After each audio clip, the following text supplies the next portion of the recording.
Hi folks, welcome back to my channel. Thanks for joining me today. It is Saturday, February the 1st. Can you believe it? February already?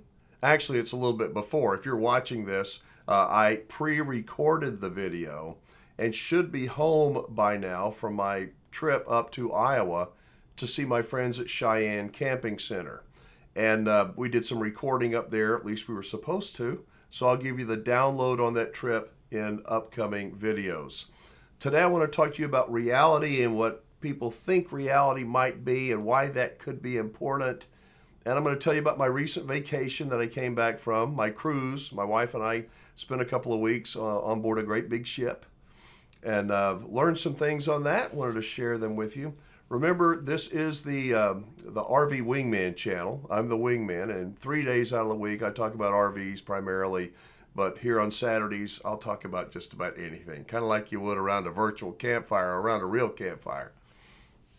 So, when I was doing my television show, I did a program out in Wyoming, out in southeastern Wyoming. And it was at a place called the Sabile Wildlife Management Area. It's in the middle of nowhere, but it's beautiful.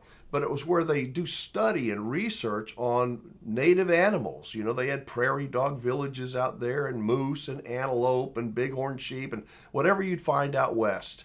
And so we went out there and I was going to cover some of that, but there were no people. There were no people at all. And I'm like, you know, I can show animals, but it's just not very compelling to not have human beings in it. And we're going around videotaping, and all of a sudden I looked up there, oh my gosh, there's a moose over there. And it's right by the fence, right by the highway. Oh, there's a car. And so there was a car parked there just outside of the fence. So I jumped in my truck and we drove around, got outside the fence and drove down the highway, and the license plate said California on it. These people were sitting in the car. They were looking off to the side, you know, looking off. There's a moose, bullwinkle right there. And I don't know, 50 feet, 60 feet away, beautiful. And they're just watching it. And that moose was just like waiting for those people to show up. And I thought, they're afraid maybe, I don't know. And so I got out and I went over and I kind of knocked on their window. I said, hey, not to bother you guys, but that moose won't hurt you. And do you have any bread or anything in the car? We're doing a TV show and I'd love to get you feeding that moose. What? Yeah, if you got bread, or well, we have in the trunk, they had some bear claws, some sweet rolls. I said, well, I'm sure he'll eat a sweet roll, a bear claw. So, okay.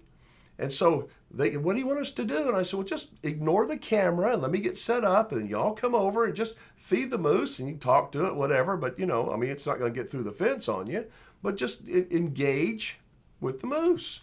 And so they went over there and they're feeding that thing. That moose is just chowing down on that bear claw. The lady got finished and she looked over at me and she says, you know what? It just makes me sick. I said, what? And she said, how these hunters come and they shoot these moose and all you have to do is feed them with a bear claw. And that's the truth. She really believed it. She really thought that was reality. And I said, well, they're not really like that out there in the rest of Wyoming.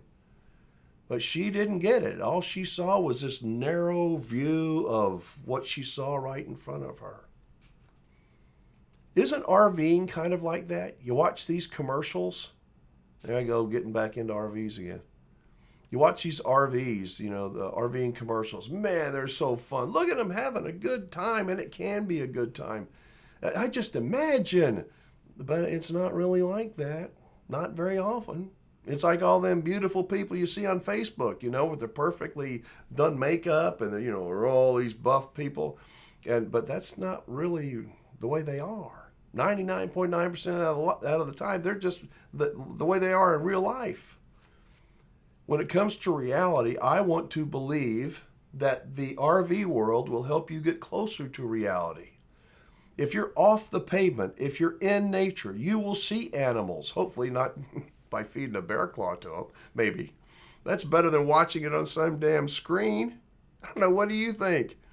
You know, another thing, my 4-year-old grandson, I take him to these safari zoos. You know, we drive through and he loves it. Papa, let's go on safari. So we'll drive up and we'll go to the place and we drive around and they buy a little bag of feed and he stands up through the sunroof and throws the food out and the animals come. And I love going on safari, Papa. Well, that's not really a safari.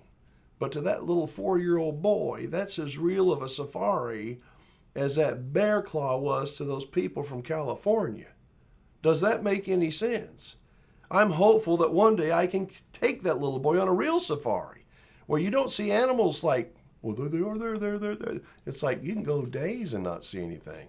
I've gone days in Africa, beautiful parts of Africa. Nothing.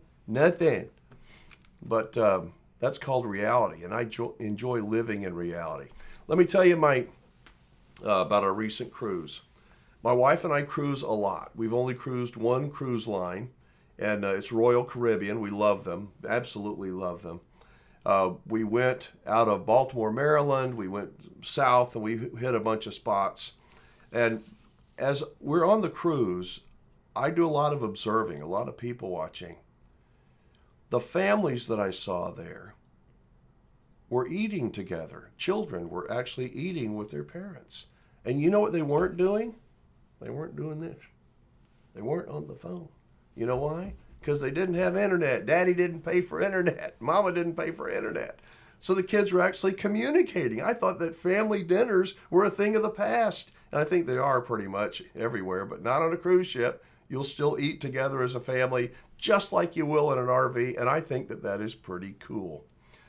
I have tried to convince my brother to go with me on a cruise forever. I've been on a lot of them. He's never been on any of them. He said, I'd rather have a root canal. I'd rather do this and be with all those people. I said, I understand, but you don't know what you're missing. He thinks a cruise ship is this. It's like some people think feeding a bear claw to a moose, that's what it's really like. But until you do it, you don't have any idea. You just know enough to know you ain't gonna like it. And maybe he wouldn't like it. Not everybody does enjoy cruising.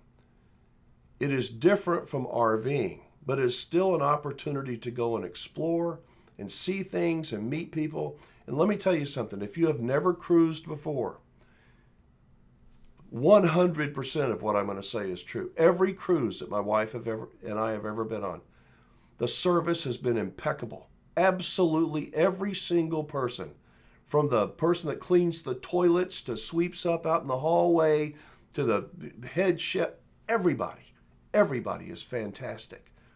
One common thread, common denominator. Do you know what that is? You cruisers know what it is. Almost no one that works for a cruise line is from the United States. They're all from foreign countries. They're from the Philippines and South Africa, all over the world. China, Southeast Asia, all over the world. And they want to work. And they're great at what they do. I've told the story before about the first time I went on a cruise. I felt like, the rooms are small. They are. But they're nice. They're clean. They take care of them every day and fold little towels and animals, a monkey or an elephant or stuff. It's folded on your bed. Perfect every day. I felt like I was the president of the United States. And the steward was there, always smiling. And I said, after a few days, I said, you ever get any time off? He goes, well, a little bit, not much.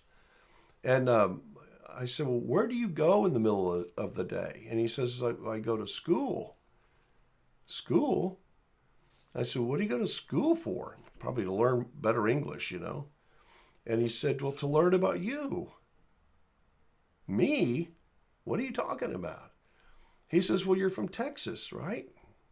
That cruise was out of Galveston. Yes. He says, the San Antonio Spurs.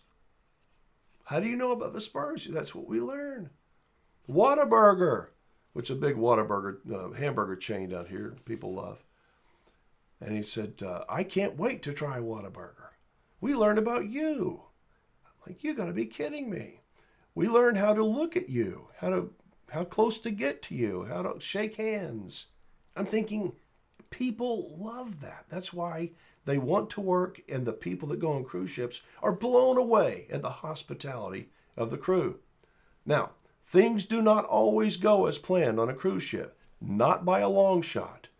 On the way back, we were coming back, I can't remember the port, But on our last day, we had a catastrophe, a health emergency. And so it's going to take us about 4 days to get back from where we are back to our Baltimore, Maryland port. We're about 2 hours into departure. And the captain comes on and he says, we've got a medical emergency and we need to go to Puerto Rico. And we need to get this person airlifted. It's a life-threatening medical emergency. Now there's 20-something hundred people on board. And I've got a flight, coming up, and I'm looking at how am I going to get there? Are we going to be able to make it? And he goes, I don't know. The captain, he's on the loudspeaker. He says, I don't know anything except I've got to get this person close to where we can get a helicopter to rescue them, to get them off, to get them to a hospital. Okay. And so the ship veers off, and it's hundreds of miles from where we are.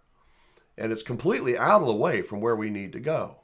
And do you know how many people were complaining? 0. None. I couldn't believe it. I thought people would be, this is Bob. Nobody complained. We were concerned. What time are we going to be able to get back to Baltimore? All that kind of stuff. Captain says, I have no idea, but as soon as I know, you will know. The communication was so clear, so effective, so appreciated by everyone. And because it was, people that would normally be pissed off were like, it is what it is. At least we're being told something. I believe we can relate that to real life. When there's a problem with something, anything, isn't it best just to come clean and go, look, we've got a problem, and I know you don't want to hear that, but I'll give you more information when we have a possible solution to it. So we get closer to Puerto Rico. It's bedtime. It's after bedtime. And it turns out the U.S. Coast Guard said, nope, we're not going to let a helicopter go out and pick up this person. You're going to dock in Puerto Rico. That's more time out of the way. So we docked, the person got off, and we don't know if the person survived or not, but they were alive when they got off the ship. And the next morning, the captain came on and he told us, his approximate time we thought we were going to be able to be getting into Baltimore. And he was accurate with that. But everybody was so cordial and so flexible, willing to accept the reality that things weren't going the way that we had planned for. They weren't. But it was okay. You know why? Because number one, there's nothing you can do about it. And number two, the captain was honest. Honest. He wasn't happy. Can you imagine how much it costs to turn a ship, 20-something hundred people, and go hundreds of miles out of the way that way?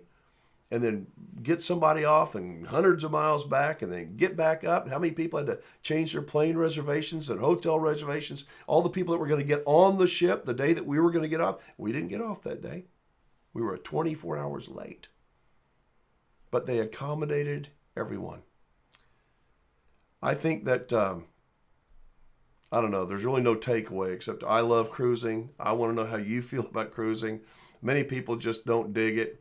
I think it's one of the best values for the dollar out there. We love it. I don't have any other cruises on the schedule at the moment, but that could change at any time. But if you've never cruised, I encourage you to do so. You will never meet a more hospitable crew. More than 1,000 people, and they all smile. They love their job. Yeah, wingman, but they work on tips. Oh, isn't that a shame? Isn't that a shame? But they work. They work. I mean, literally. I think I'm a pretty good tipper, and I give good reviews when they're deserved, and these people deserved them. There was only one person in the whole thing, the whole 2 weeks, that was bad. One. And do you know who it was? It was an American as soon as we got off the ship.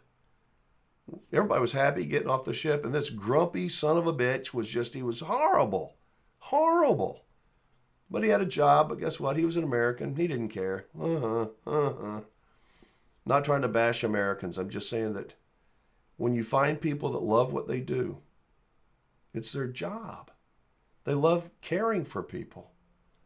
Reminds me kind of a fishing camp that I used to go to up in Canada, 1,100 miles north of the U.S.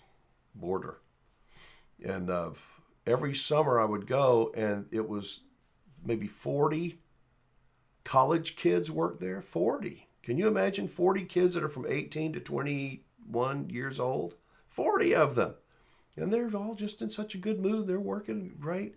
And every year I'd go back, different group of college kids, and they're all nice. And I asked the guy that ran the place, I said, Harvey, how do you find these people? He goes, it's easy. I can't find anybody to work. And he says, no, here's how we do it. We hold a job fair down in Saskatoon. Every summer we hold a job fair. And for the next summer, we're going to advertise jobs. You want to work here? Here's your job application. Fill out the application. But there's one part of the application that says, do you do any volunteer work? And if so, please explain. And somebody will say, well, no, I don't do any volunteer work. Or yes, I work at a hospital or a retirement center, or I volunteer at the church, or whatever happens to be. And they explain it. And he says that when he reviews the applications, one of the first things he does is he goes back and he looks. Volunteers, people with that volunteer spirit, generally make better employees because they are there to serve. Just some things to think about today. Again, by the time you watch this video, hopefully I'm back from a successful trip to Iowa. I love going up there. I love being on the road. Last time I was on the road, I didn't even tell you this. My car broke down again. It was almost $1,000. I got almost back to San Antonio. Had to get a rent car to get me back to San Antonio. So I don't know. So where are you watching today's video from? And what are you doing this weekend? Is it warmed up wherever you are? There's a warming trend supposed to happen in Iowa. As I shoot this, it's like, I don't know, 15 degrees. I looked at the news the other day, and Baton Rouge had 8 inches of snow. Bourbon Street had 10 inches of snow. I don't know what's going on with this weather, but I can't wait till springtime. I love bitching about the heat, I can't wait till fall and winter, and then I can't wait till springtime. All right, I'm going to leave it there. Let me hear from you. Thank you so much for joining me. Give the video a like, drop a comment down below, and remember, be safe, have fun, play nice, and don't leave your good manners at home. I'll see you again very soon.